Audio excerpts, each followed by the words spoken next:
আসসালামু আলাইকুম। কালকে চলে গেছিলাম বাবুল্যান্ডে। এটা হচ্ছে বহদ্দারহাট ব্রাঞ্চ। এটা আসলে বাচ্চাদের মন ভালো করার একটা উপায় বা মাধ্যম, যেখানে গেলে বাচ্চাদের মানে কি মন মানসিকতা ফুল চেঞ্জ হয়ে যায়।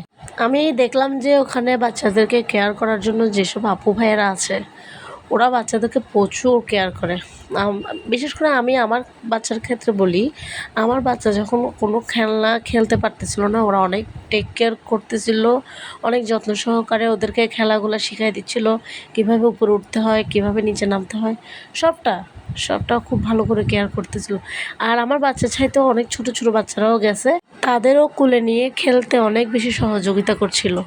বেবিদের সবসময় বলা হয় না, এটা ধরিও না, এটা করিও না, ওইখানে যাইও না। এখানে আসলে সম্পূর্ণ অন্যরকম।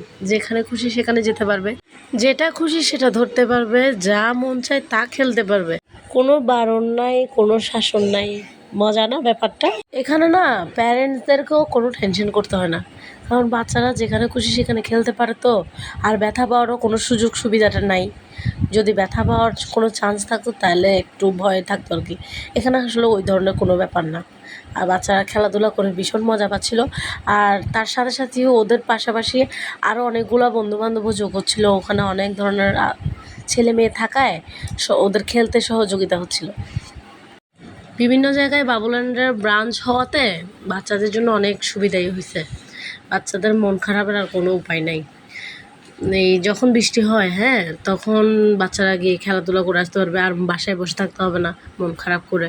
বাবুল্যান্ডে গিয়ে খেলাধুলা করে মন ভালো করতে পারবে। আজ এখানেই শেষ করলাম। আল্লাহ হাফেজ।